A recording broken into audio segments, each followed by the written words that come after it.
이 사복음서가 가장 중요하거든요. 그러니까 우리가 그 구약은 레위기가 심장이고 신약은 사복음서가 심장이다. 그러니까 그것을 모르면은 예수님의 생애와 사역에 대해서 그냥 읽기는 하지만은 어디서 어디까지가 무슨 내용이고 어디서부터 어디까지가 무슨 내용, 이것이 먼저 내 머리에 이제 각인이 되는 게 중요해요. 그것이 나도 한참 걸렸거든요. 그게 인식이 되기까지가. 그래서 여기서 이제 마태복음 보면은 1장부터 4장까지 이 대단원 중심으로 일단 봐야 돼요. 전체 볼 때는. 전체는 예수님의 생애와 사역이지만은 이 예수님의 생애와 사역을 정확하게 보기 위해서는 이렇게 세 개로 나눠서 봐라는 거예요. 첫째가 1장부터 4장, 예수님의 사역 이전.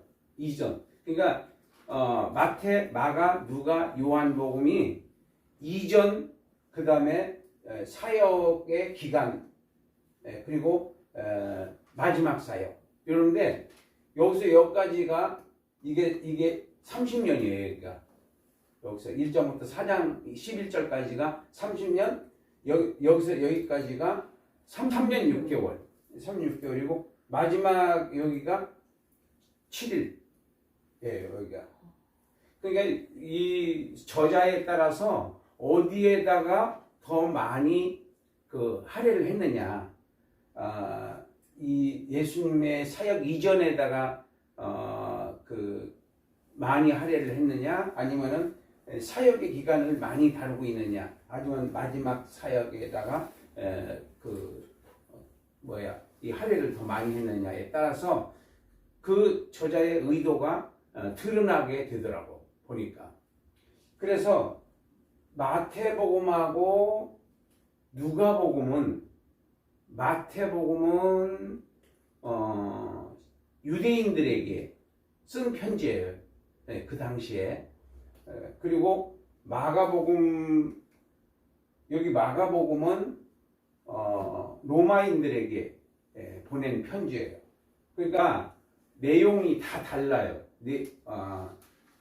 똑같은 예수님의 생애와 사역인데 이 마태, 마가, 누가 이 네 사람이 각각 다 달라요. 이 접근 방법이. 그래서 그런 의도를 이해하지 못하고 성도들은 그냥 많이 읽는 게 최고니까 그냥 많이 읽는다고 치더라도 이제 목회자들은 그것을 모르게 되면은 그 저자의 의도를 모르게 되면은 내멋대로 해석을 하게 되는 거예요. 이 사람의 이 저자의 의도, 하나님의 의도를 무시하고 내 지금 현대에 있는 내 생각대로 해석을 해버리게 되면은 이제 복음적 메시지를 못 찾게 되는 거죠. 엉뚱한 설교를 하게 된다는 거예요. 그래서 여기서 이제 여기는 1장 마가복음은 1장 1절부터 2장 17절까지. 아까는 4장 11절이었잖아요. 마태복음은 4장 11절인데 마가복음은 2장 17절이에요. 그 다음에 여기서 이렇게 사역 이전이 13절. 그러니까 1장 13절까지 뿐이 안 다룬 거예요. 이 마가라고 하는 사람이 예수님의 생애와 사역을 다루는 데 있어서 이 예수님 사역 이전을 마태복음은 4장, 누가복음도 4장, 여기는 1장 13절 뿐이 안 다루고 있어요. 그러면 이분은 어디에 많은 시간을 들였느냐 하면은 마지막 사역에, 고난, 죽음, 부활, 여기에다가 절반 정도를 쓰고 있어요. 11장부터 16장 건증, 그러니까 11, 12, 13, 14, 15, 16 6장을 그 일주일 간에 있었던 일을 중점적으로 여기 마가복음에서는 다루고 있다는 것을 알 수가 있어요. 마가복음은 3장이에요. 마태복음은. 오히려. 그리고 여기서 지금 1장 14절부터 8장까지 이게 한 7장 정도는 이제 사역. 그러니까 3년 동안을 여기서는 이 6장을 다루는데 7장을 다루는데 여기서는 일주일 동안에 일어났던 사건을 6장을 다루고 있어요. 그리고 30년 동안에 있었던 일들은 1장 13절 한 장도 안 다루고 있어요. 바로 사역으로 들어가 버려요. 이 마가복음은. 그러니까 마가복음하고 요한복음이 비슷한 폼이 비슷하다는 얘기죠. 그 다음에 이제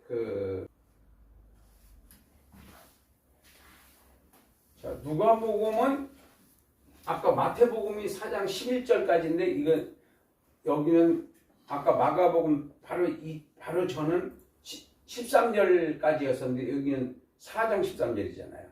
그러니까 누가복음이 제일 사건 중심으로 사역 이전 예수님이 일하시기 이전의 30년 동안을 제일 많이 다루고 있다.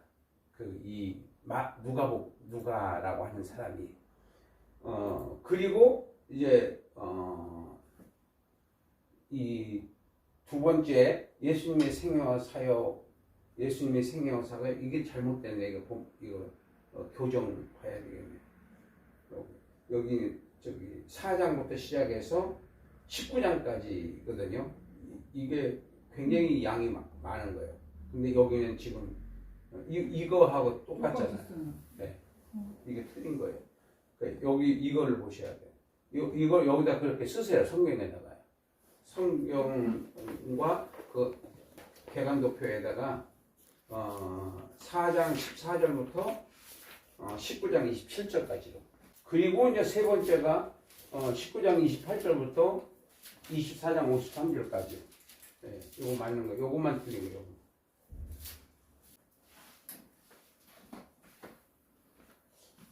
자, 지금 우리가 뭘 보고 있냐면 이 개관도표를 전체 관찰을 봤거든요. 근데 여기도 1장 34절이죠. 제일 위에가 1번이. 네, 1장 34절.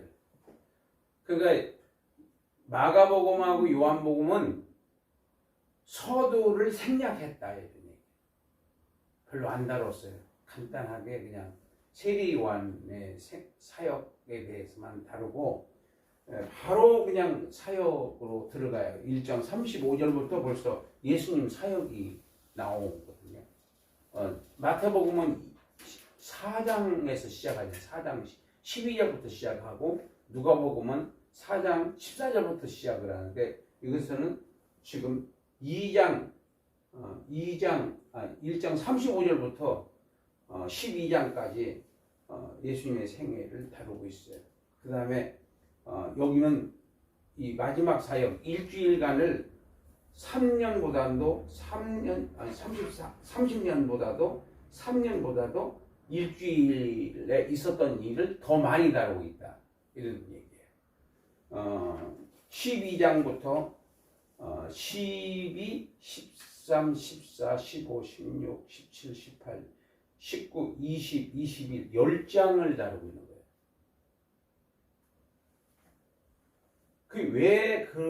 그걸 내가 지금 먼저 서두에서 설명을 하느냐면 보려면 끄죠.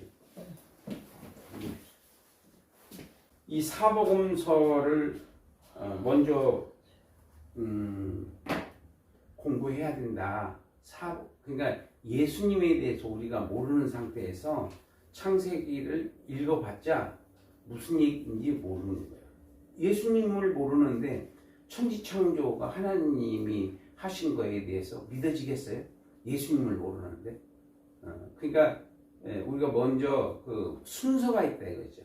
먼저 우리가 사복음서하고 사도행전하고를 마태복음 읽고 사도행전, 마가복음 읽고 사도행전 누가복음 읽고 사도행전, 요한복음 읽고 사도행전 그렇게 읽고 마태복음부터 요한복음까지 한번 읽어주면은 아 예수님이 어떤 분이고 예수님이 무엇 하러 오셨고 예수님께서 왜 죽으셔야 했는가 예수님은 누군가 이 부분에 대해서 상당히 실체적으로 우리가 인식을 좀 할 수가 있어요. 그렇지 않고 예수님을 정확하게 모르는 상태에서 다른 성경을 읽어도 그냥 잘못된 해석을 할 수뿐이 없다 이런 얘기예요.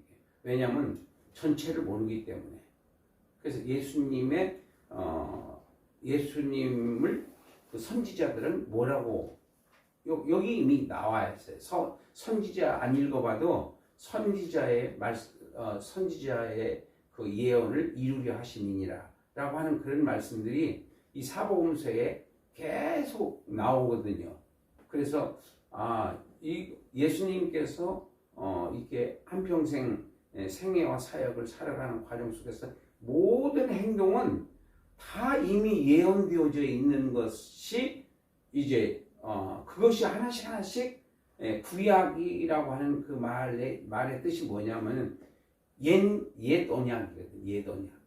그 옛 언약을 두 가지 예수님께서는 언약을 이루시기 위해서 오셨는데 첫 번째는 옛 언약인 구약이라는 말이 다 약속이잖아요. 약속, 언약이라고 하는. 그래서 언약 백성이라고 한단 말이에요. 그러니까 영적 언약 백성이 있고 육적 언약 백성이 있어요. 그 육적 언약 백성이 지금 이스라엘이라고 하는 나라를 말하는 거고 영적 언약 백성은 예수 보혈 언약을 믿는 성도들을 그 영적 언약 백성이다. 그러니까 영원한 이스라엘 지금 있는 나라는 망할 앞으로 결국은 다 망하니까 이 세상 모두가 그 이스라엘도 망하는 나라의 선민이다 이런 얘기예요. 그래서 그 사람들이 BC 586년 멸망하고 난 다음에 그 다음부터는 왕이 없어요. 그 다음부터는 그 학개스가랴 말라기라든지 그건 다 예언서인데 에스라 느헤미야 에스더 여기하고 학개스가랴 말라기서하고 같은 시대 동시대 그 역사거든요. 그래서 이 사복음서 중에서 마태복음은 예수님이 메시아라고 하는 것을 족보를 소개하는 것부터 시작을 해서 예수님께서 부활하시는 것까지 마가복음은 족보가 없어요. 그 다음에 누가복음은 족보가 있어요. 왜 족보가 있느냐? 이 헬라 사람들은 굉장히 그 고전적인 그러니까 철학의 도시 뭐 아덴 뭐 그러잖아요. 그러니까 그 헬라라고 하는 그 그리스 지금으로 하는 그리스예요. 그리스라고 하는 나라가 지금은 사실상 뭐 망하다시피 해서 우리나라 같이 지금 막 굉장히 어려운 상태거든요. 그러니까 그 나라가 원래는 잘 살았던 나라고 알렉산더 대왕이 지휘할 때는 세계를 제패할 정도로 그렇게 넓은 영토를 갖고 그러니까 이란까지 다 정복하고 이라크까지 다 정복하고 인도까지 점령을 하다가 거기서 이제 암살해서 죽었다는 말도 있고 여러 가지 설이 있어요. 근데 그런 나라 사람들이기 때문에 그래서 그 국회 그 아덴에 가면은 그 지금 그리스 국회가 있는데 국회 앞마당에 철학자들의 동상이 쭉 있어요. 사도 바울까지 있더라고요. 사도 바울도 그 사람들은 철인으로 철학자라고 이렇게 보는 거예요. 우리는 사도라고 보고 있는 거고. 그런 사람들이기 때문에 족보를 중요시 여긴다 이래. 이 헬라 사람들이 그 당시에. 그래서 이 누가복음은 그 족보가 있는 거예요. 근데 요한복음은 족보가 또 없어요. 그 요한복음은 누구를 위해서 있느냐면은 거듭난 영혼들, 그러니까 예수를 믿고 거듭난 하나님의 백성들이에요. 그래서 이 사람들에게는 여기는 굉장히 신학적인 냄새가 물씬 풍기는 그런 성경이에요. 그러니까 누가복음은 굉장히 사실의 역사적, 그러니까 이방인들이 볼 수 있도록 이해가 할 수 있도록 만들어야 되기, 글을 써야 되기 때문에, 그러니까 알아들을 수 있게, 중국 사람이 알아들을 수 있게 해야지 빨리 알아듣지. 한국 문화를 얘기를 하면 못 알아듣는 것처럼 바로 이 요한의 깊이와 누가의 깊이는 다른 거예요. 요한은 많은 사건을 다루는 것이 아니라 요한은 작은 사건을 심도 있게 깊이 설명을 해요.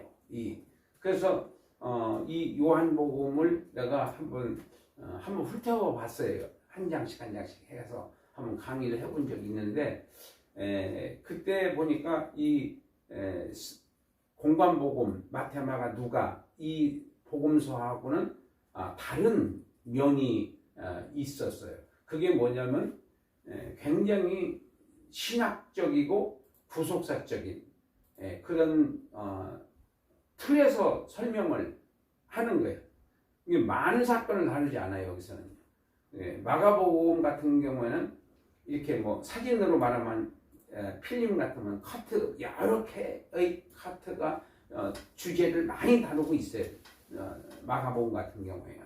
그렇지만 자세한 설명이 없어요. 자세한 설명을 보려면 요한복음을 보시면 자세하게 봐야 되는데, 좀 성경을 모르는 사람들은 좀 어렵다고 느낄 수 있어요.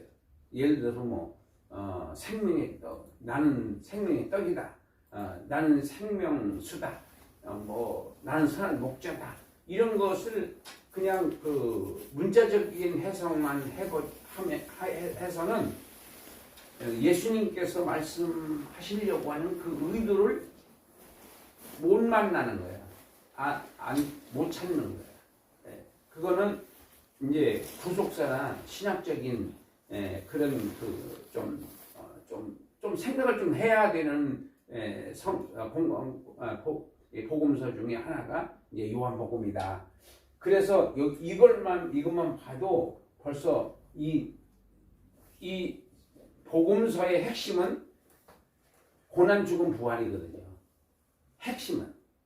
그러니까 마태복음이나 마가복음이나 누가복음이나 요한복음이나 이 네 복음서의 핵심은 마지막 고난 죽음 부활까지예요. 그 다음에 사도행전 1장에서 승천의 장면을 좀 자세하게 다뤄놨죠. 누가복음도 승천이 있지만은. 그래서 왜 우리가 마태복음을 읽고 사도행전 읽고 마가복음 읽고 사도행전 왜 이렇게 되냐면 그게 연대적으로 읽는 거라고요. 그게 그 마태복음하고 마가복음은 예수님이 또 다른 역사가 아니거든요. 한 가지 역사를 네 사람이 각각 다른 면에서 서로 각각 다르게 접근하는 거거든요. 그래서 이 사복음서는 같은 연대고 그 다음에 연대가 사도행전이 되는 거예요. 그렇게 보야지 이게 순서대로 보는 거예요. 그게. 그렇지 않고 마태복음 읽고 그냥 마가복음 읽고 누가복음 읽고 사도행전 읽고 이렇게 읽어버리면은 그렇게 해서 어떻게 됐다는 건지의 결론이 사도행전이거든요. 결론이 사복음서의 결론이 사도행전이고 모세오경의 결론이 여호수아거든요. 그래서 모세오경이 시나이 반도를 거쳐서 요단 건너 왔다는 것까지 온 것까지가 아니라 모압 평지까지 간 것만 설명이 됐거든요. 민수기까지. 민수기에서 끝나는 거예요. 신명기는 설교고 이 3세 출애굽기, 레위기, 민수기를 요약한 것이 신명기라고 했어요. 근데 결론이 안 나와 있는 거 아직은요. 결론이 뭐냐면 여호수아예요. 그렇게 해서 가나안 땅을 차지하게 됐다. 이게 이제 결론인 거예요. 그러니까 여기도 마찬가지예요. 그래서 이 사도들이 어떻게 됐어? 그 다음이 사도행전인 거예요. 그래서 그렇게 순서대로 우리가 그 성경을 읽고 우리가 접근을 하고 연구를 하고 그렇게 해야지 고생을 덜 한다 이거죠. 아무리 읽어도 그게 해결되어 있는 일이 아니거든요. 그래서 여기서는 이 요한복음에서는 이 마지막 장면 7일 동안에 있었던 일을 10장을 하려 할 정도로 굉장히 많이 다루고 있는 거예요. 왜냐하면 이분은 신학과 구속사적인 그 영적인 해석을 많이 하려고 아주 의도를 갖고 그렇게 시작을 했기 때문에 1장에서 보면은 1장 한번 보실래요? 1장 1절부터 3절까지 한번 보세요. 요한복음 1장 1절부터 3절까지. 자, 읽으세요. 태초에 말씀이 계시니라. 이 말씀이 하나님과 함께 계셨으니 이 말씀은 곧 하나님이시니라. 그가 태초에 하나님과 함께 계셨고 만물이 그로 말미암아 지은 바 되었으니 지은 것이 하나도 그가 없이는 된 것이 없느니라. 예. 그러니까 지금 첫 장부터 예수님을 소개하고 있잖아요. 예수님이 누구냐? 그러니까 요한복음은 창조 이전부터 설명하는 거예요. 천지창조 이전부터 예수님은 바로 하나님이셨다. 그러니까 전에 천지창조 이전에 계셨던 예수님이 예수입니다. 예수님을 소개하는 거예요. 근데 마태복음이나 마가복음이나 누가복음은 그렇게 소개를 안 해요. 동방 박사가 찾아와서 만나서 그 예수님한테 경배하고 선물을 했다든지 무슨 또 목자들이 또 양을 지키다가 천사들의 음성을 듣고 찾아가 봤더니 그 목동들이 아기 예수를 만났던 그런 것들이 돼 있는 것에 반해서 요한복음은 그게 없어요. 그게 없고 예수님은 하나님이셨다. 이렇게 치고 들어가는 거예요. 그러니까 요한은 거두절미하고 모든 것은 다 거두절미하고 예수님을 이제 소개를 하고 예수님 누구다고 하는 것을 소개하고 그 다음에 바로 예수님 직전 마지막 구약의 마지막 선지자 세례 요한이 예수님을 세상 죄를 지고 가는 하나님의 어린 양이라고 하는 그 장면으로 이제 사실상 끝나고 바로 이제 제자들을 부르시는 거예요. 35절부터 벌써 이제 제자들을 부르기 시작하고 사역에 바로 들어가 버리는 거예요. 여기서는 이게 이 요한복음은 이런 그 편집의 색다른 방법으로 접근을 하는 것을 우리가 볼 수 있다. 그 다음에 이제 객관도표를 한번 보시겠어요? 객관도표. 사도 요한의 증거 1장 1절부터 11절까지. 자, 여기서는 그 소단원 1번이 말씀은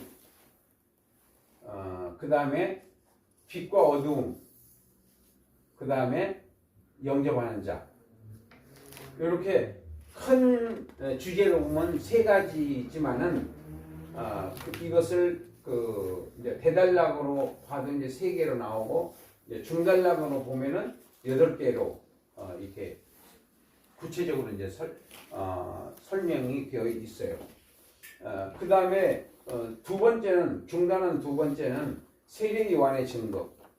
예수님이고 18절까지는 예수님이고, 물론 세례 요한도 잠깐 나오지만 그러나 그 주인공은 예수님이에요.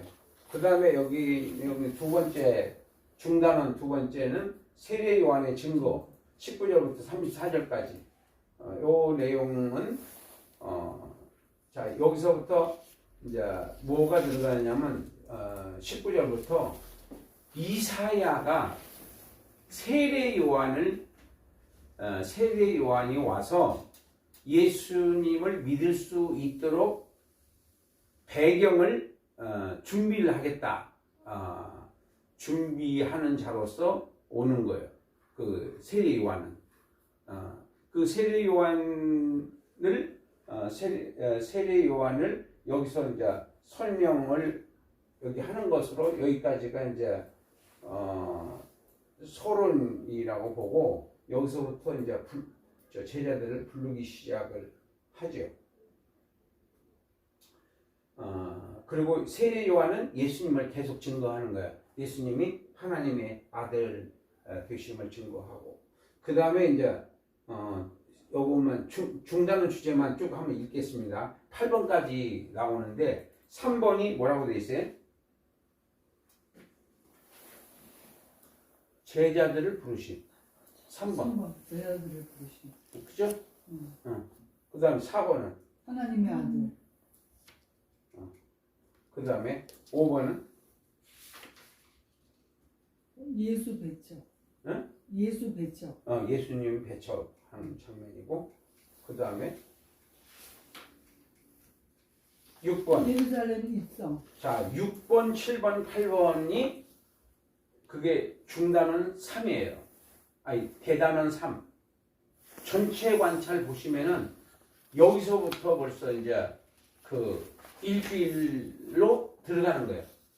예루살렘 입성이 그게 그 마지막 그 예루살렘에 들어가서 거기서 이제 죽으시거든요. 그 마지막 세 개로 이 소단원을 보면 하나, 둘, 셋, 그 다음에 세 개고, 그 다음에 여기서 지금 이게 이제 그 저거를 보면은 대단원으로 보면 이게 이제 4번이 돼야 되고 5번이 돼야 돼요.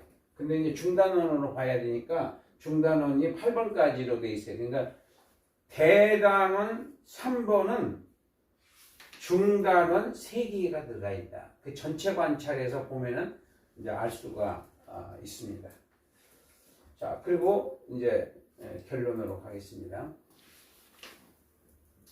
여기도 이렇게 되어 있어요. 근데 이제 우리는 여기 이제 이미 설명을 했으니까 여기까지는 설명을 했어요. 지금 좀 전에. 그 다음에 의미부터 보겠습니다. 다음에 확대 조심.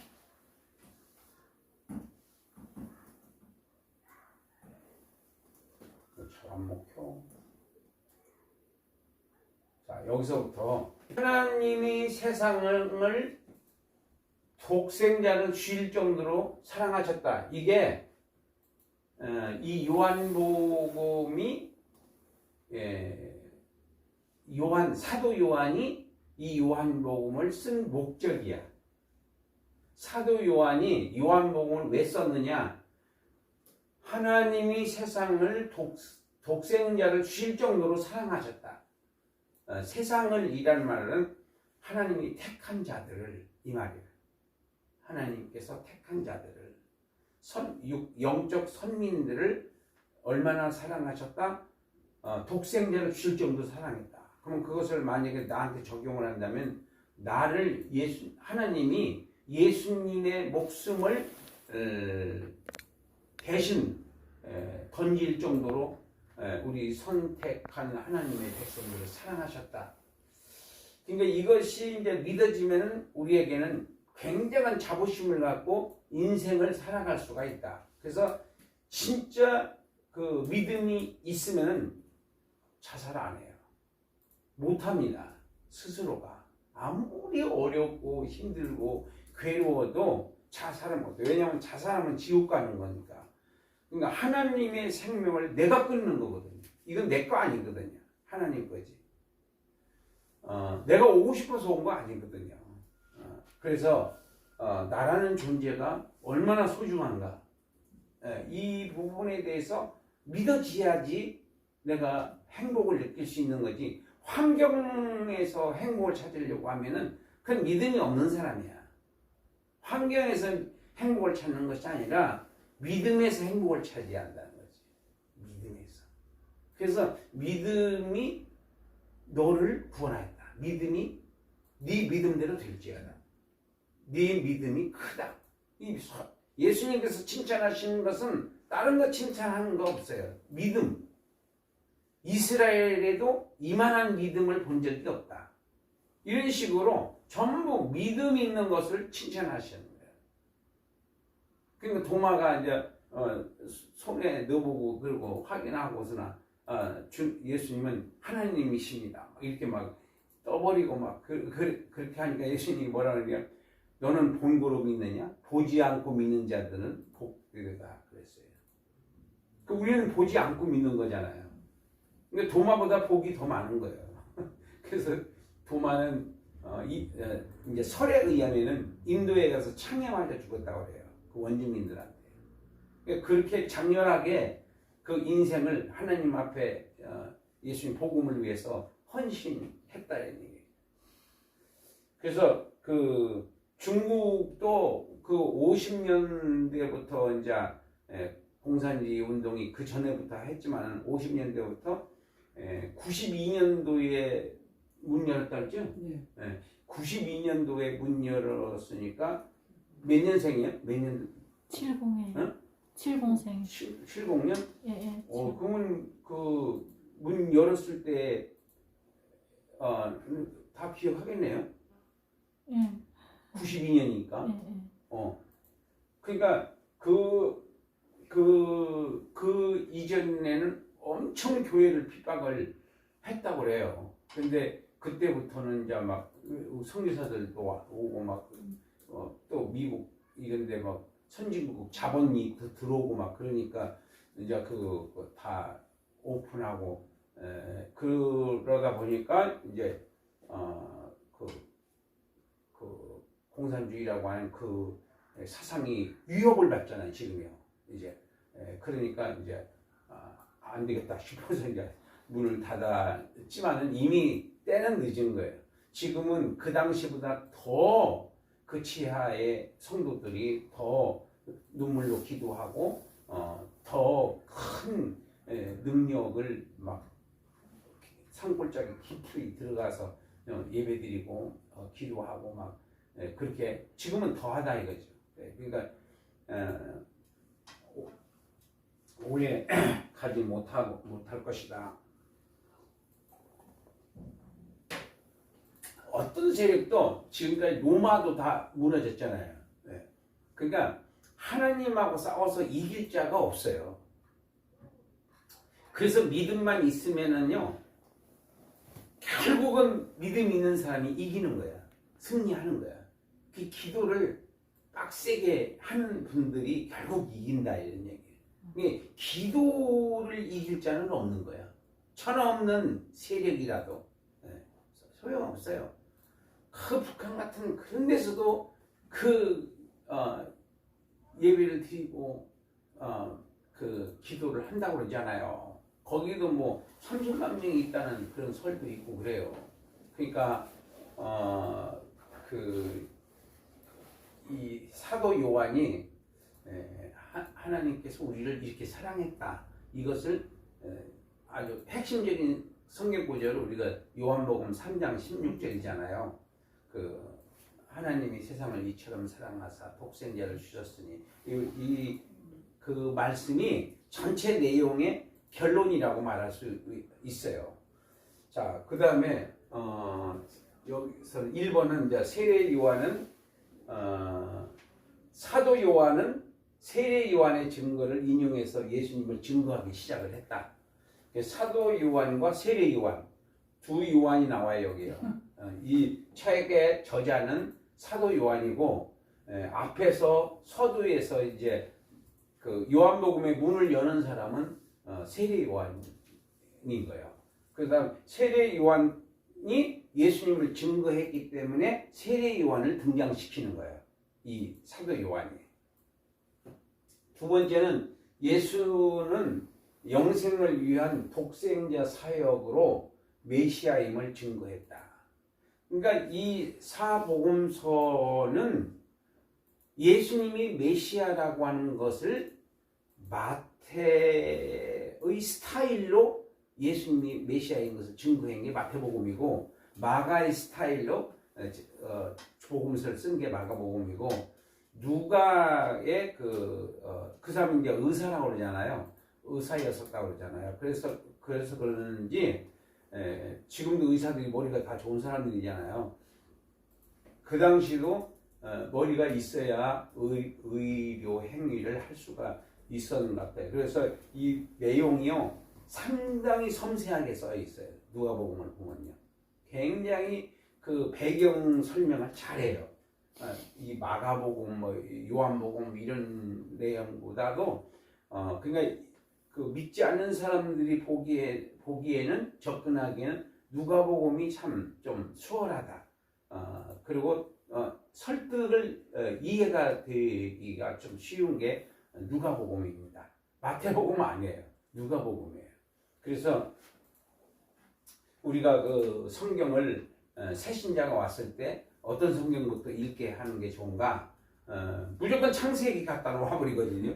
그럼 이 사람은 창세기 뭔지 뭐 어떻게 알아요, 그걸? 그리고 천지창조를 하나님이 하셨는지 안 하셨는지, 왜 했는지 뭐 이런 거를 모른다고요. 이 복음서를 먼저 알아야지. 예수님이 먼저 믿어져야지 나머지가 믿어지는 거예요. 예수님이 믿어지지 않은 상태에서 다른 거 믿어져 봤자 구원이 없잖아요. 예수님이 믿어져야 구원이 있는 거지.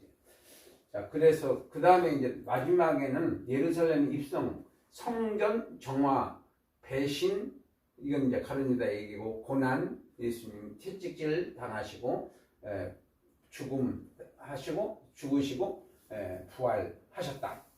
이게 이 사복음서의 핵심이 마지막 세 번째 대단원 주제예요. 마태복음도 마가복음도 누가복음도 요한복음도. 그러니까 이 여러분들이 삼국질 개관 성경을 그냥 사다만 그냥 꽂아만 놓는 사람들도 있더라고 보니까. 근데 이번에 그 세미나에 온 분도 그 구속사 관주를 하나 찾아서 이제 이렇게 설명을 해주니까 그런 게 있었어요. 그러니까 이 성경을 사다 놓으면 되는 줄 알아. 무슨 책 같은 것도 자기가 공부를 해야지 그게 가치가 드러나는 거지. 자, 그 다음에 이제 이 복음서를 어떻게 하나님께서는 이 복음서를 사도 요한에게 쓰게 하실 때에 어떤 의도로 쓰게 하셨는가? 이게 하나님의 의도예요. 이게 비복음적이라고 하는 말이 있고, 이걸 다른 말로 말하면 구속사적 해석이 되는 거예요. D가. 그래서 세상 죄를 지고 가는 하나님의 어린 양으로 오신 예수님을 증거하기 위해서 이 요한복음을 쓰게 하셨다. 하나님께서 사도 요한에게 이렇게 이제 이해를 해야 돼요. 첫 번째, 예수님은 세상 죄를 지고 가는 하나님의 어린 양으로 오셨다. 두 번째는 영원한 생명, 영원한 빛, 영원한 생수, 영원한 참포도나무, 그 참포도나무, 선한 목자, 양식, 이런 표현으로 예수님을 설명하고 있어요. 그러니까 마태, 마가, 누가 복음서에서 없는 내용들이에요. 왜냐하면 신학적이고 구속사적인 면으로 접근에 들어가서 설득을 하려고 하는 의도를 갖고 썼기 때문에 그래요. 이 요한복음은. 그래서 요한복음은 나는 길이요 진리요 생명이다. 이게 뭐냐면 나는 무슨 길? 영원한 길을 가르쳐주는 분이야, 예수님은. 그 다음에 진리. 진리는 영생은 어떻게 해야지 영생을 받을 수 있는가? 이것이 나로 말미암지 않고는 아무도 아버지께로 갈 자가 없다고 하신 나는 길이요 진리. 나는 진리다. 내가 가르치는 것이 무슨 진리? 절대 진리예요. 절대 진리. 그러니까 여기서 이렇게 뭐 논문 같은 거 이런 거 우리가 다 권위를 인정해 주잖아요. 뭐 권위 있는 논문 같은 경우는 뭐 교과서에도 올라가고 막 그러잖아요. 근데 이 절대 진리, 절대 진리, 상호적인 진리, 상대적 진리가 있고 절대적인 진리가 있는데 예수님이 말씀하시는 것은 절대 진리예요.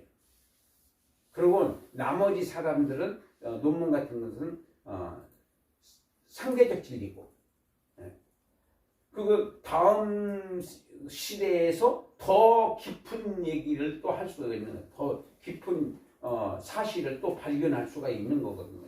그렇지만 예수님의 말씀은 더 이상도 더 이하도 없는 절대적인 진리를 갖고 예수님 자체가 바로 절대 진리다. 그 다음에 진리요 생명이라고 했어요. 그러니까 예수님이 주시는 생명은 영원한 생명이에요. 그리고 우리가 거듭난다 이 말이 그 영원한 생명을 성령을 통해서 우리한테 주신 거예요. 여러분들은 두 개의 생명이 있는 거예요. 이 육신의 생명이 있고 영의 생명이 있는 거예요. 그러니까 영원히 사는 생명이 거듭난 생명이고, 이제 앞으로 나 같은 경우에는 10년은 살지 20년 살지 30년 살지 모르지만은 하여튼 100년 미만에 죽는 게 정상이에요. 더 이상 사는 건 조금 여러 사람들한테 좀 피해를 끼칠 것 같아요. 그러니까 거기까지 이제 그 영생이라고 예수님께서 쓰시는 것은 모든 것이 영원한 거예요. 생명도 영원한 거고, 그 상급도 멸류관도 영원한 거예요. 이 세상에서는 뭐 상 타고 뭐 이런 것은 유한적인 거예요, 다. 그래서 이 요한복음은 영원한 것에다가 포커스를 맞추고 모든 내용을 정리해 나가는 거예요. 그 다음에 참 포도나무요. 그러니까 돌감람나무도 있고 돌포도나무도 있어요. 돌포도라고 있잖아요. 제대로 생기지 않은 거. 그런 게 아니다. 예수님은 참 포도나무다. 그러니까 네가 내 안에 나한테 붙어 있어야 네가 열매를 맺을 수 있지. 나한테 붙어 있지 않으면 절대로 열매를 맺을 수 없다. 그러니까 나를 떠나서는 아무것도 할 수 없다 그랬어요. 그 말에 굉장히 저도 충격을 받았어요. 그러니까 예수님의 말씀을 떠나서는 네가 나를 위해서 아무것도 할 수 없다. 그러니까 말씀 안에서 네가 이것도 하고 저것도 하고 하는 거지, 나한테 떨어져 가지고는, 그렇잖아요. 가지가 그 나무에 떨어지면은 그냥 말라비틀어져 버리는 거지. 그러니까 기도해라, 성경 공부해라, 가르쳐라. 내가 자꾸 해야지 내가 자꾸만 성장을 하고 발전을 하고, 가르치면서 배우잖아요. 가르치면서 그러는 것이지, 기도도 안 하고 말씀도 연구 안 하고 그렇게 해서 한 1년만 살아보세요. 어떻게 되는지. 바싹 말라가지고 참혹해지는 거예요. 사람이요. 완전히 마귀의 노예가 돼서 그냥 세상 맛에 들어서 이 믿음이라고 하는 건 없어져 버리는 거예요. 마귀가 가만 놔두지가 않아요.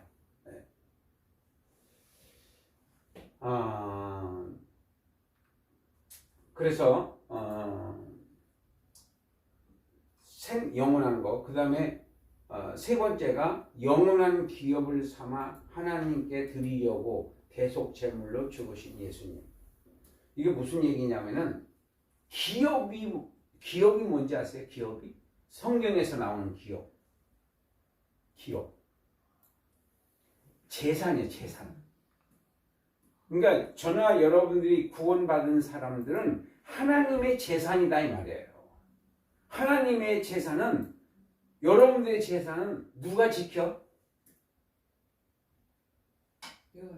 그렇죠. 자기가 지키는 거야. 하나님이 지켜주는 게 아니라 이 주머니에 돈이 없게 하나도 없네.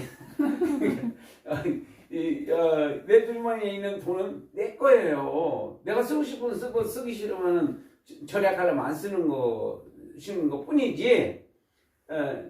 내 주머니에 있는 것을 이 돈 누구 돈이야? 하나님 거예요. 그러면은 또 엄청 믿음이 있는 것 같지만은 그건 내 손 떠는 거지. 그건 믿음이 아니에요. 그러니까 주제 파악을 못 하는 거예요. 그래서 영원한 기업이다. 우리 구원받은 성도들은 하나님의 재산이다. 하나님의 재산이니까 누가 지켜? 하나님이 지키는 거예요. 자기 재산은 자기가 지키는 거예요. 근데 하나님을 이길 자가 있어요? 없어요. 하나님을 어떻게 이겨요? 피조물들이, 귀신들이 아무리 세지만은 하나님은 못 이겨요. 역시 그것도 하나의 피조물이고 반항자니까 결국은 지옥 불못에 들어가야 할 존재들일 뿐이에요. 그러니까 그건 그거대로 하나님께서 그냥 사용하시는 하나의 도구일 뿐이지 다 쓰고 난 다음에는 그냥 버리는 쓰레기 빗자루와 같은 역할을 하는 것일 뿐이다. 그렇지만 우리는 그런 존재는 아니다는 거예요. 하나님의 재산이다. 기업이라고 하니까 좀 그렇잖아요. 재산이라니까 좀 더 와닿죠. 마음에. 하나님의 재산이다. 누가? 내가. 그렇죠. 내가. 그거예요. 그게 믿어져야지 긍지를 갖고 내가 살아갈 수가 있는 거예요. 담대하게. 아무리 어려워도 절대로 포기하지 말고 어려울수록 하나님께 더 매달리고 기도하고 그러면 결국은 나도 모르는 상황에서 문제가 해결되기도 하고 그런단 말이에요. 그래서 영원한 기업을 삼아 하나님께 드리려고 누가? 예수님이 드리려고 자기가 대속제물이 되어요. 그러니까 예수님의 보혈로 산 존재들이다. 성도들은 예수님께서 피로 값주고 사서 하나님 아버지께 바친 거예요. 성도들을. 그래서 성도들은 굉장히 귀한 존재들이기 때문에 그 성도들을 괴롭히는 자들은 절대로 가만 놔두지 않고 결국은 하나님께서 벌을 주시고야 마는 거예요. 자, 그래서 이제 우리가 어떻게 생활을 해야 되냐 하면은 한이 없으신 하나님의 사랑을 전하라. 한이 없다는 말이 무슨 말이죠? 그렇죠. 그렇죠. 끝이 없다는 말이에요. 끝이 없는 거예요. 하나님은 나를 절대로 포기하지 않으신다. 구원받은 하나님의 백성들은 절대로 포기하지 않는 거예요. 내가 아무리 죄를 짓고 아무리 내가 망가진다고 해도 하나님께서는 나를 내 잘못을 보는 것이 예수님의 보혈을 보고 나를 보기 때문에 용서가 있는 거예요. 그래서 하나님의 사랑을 전해라. 그러니까 한이 없으신 이거는 내가 이제 붙인 거고 하나님의 사랑을 전하라. 그러니까 하나님의 사랑을 어떻게 전해야 되냐? 첫째, 세상의 빛과 소금으로 살아야 돼요. 빛이 뭐예요? 밝은 행동, 생활을 해야 돼요. 밝은. 은큼하고 뭐 이렇게 막 숨기고 막 이런 것이 아니라 밝은. 그 다음에 소금, 썩지 않는 거예요. 그 썩은 것은 냄새나는 생활을 말하는 거예요. 두 번째는 믿음이 있는 선한 생활로 예수님을 증거하라. 입으로도 해야 되지만은 그보다 더 확실한 것은 생활로 전하는 것이 제일 명확한. 그러니까 하나님께서 내가 막 억울하고 정말 내가 억울한 거야. 그거 예수님 다 봤어요. 보고 계셨어요. 그러니까 예수님 지금 내 억울함을 아시죠? 내가 지금 답답한 거 아시죠? 이렇게 하면서 기도해야 하는 거예요. 그러니까 살아계신 하나님으로 믿어야지 멀리 계시는 무슨 뭐 우상단지 같은 미신 같은 그런 의식을 가지고 예수님을 믿으면 안 되는 거예요. 예수님은 하나님은 나의 아버지, 영의 아버지, 그리고 내 인생과 영생을 책임져 주실 하나님 아버지예요. 그러니까 아버지 그렇게 기도하라요. 아버지, 내가 이러이러한 일이 있습니다. 하나님 어떻게 하죠? 그러면 안 듣는 것 같으시는데 지나고 가면 다 들어주신 거예요. 신기할 정도로. 그 다음에 세 번째는 자기 사명에 충성하라. 사람들에게는 다 사명이 있어요. 이 사명이 없는 사람은 없어요. 예수 믿는 사람들은 다 사명자들이야.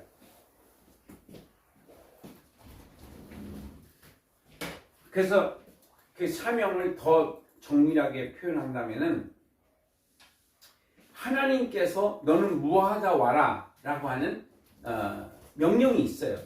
그것을 자기가 찾아서 그 명령대로 살아야지 삶의 가치를 느끼고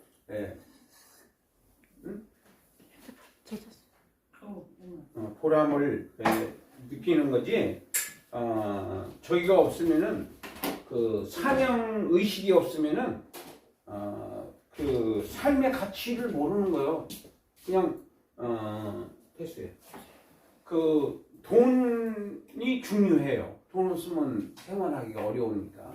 근데 돈보다도 더 중요한 것이 사명이라고 해요. 하나님의 명령. 하나님께서 너는 무하다 와라. 이게 있다 이런 얘기죠. 그래서 그 사명을 소홀히 하는 성도들은 하나님 나라에 예수님을 믿었으니까 가기는 가지만은 가서 상급이 없어요. 그러니까 지금도 이 세상에서도 이렇게 가난하게 살잖아요, 우리가. 근데 천국에까지 가서 영원히 가난한 자가 되는 것은 너무나 불행한 거. 이 땅에서의 가난한 것은 그냥 버틸 수 있어요.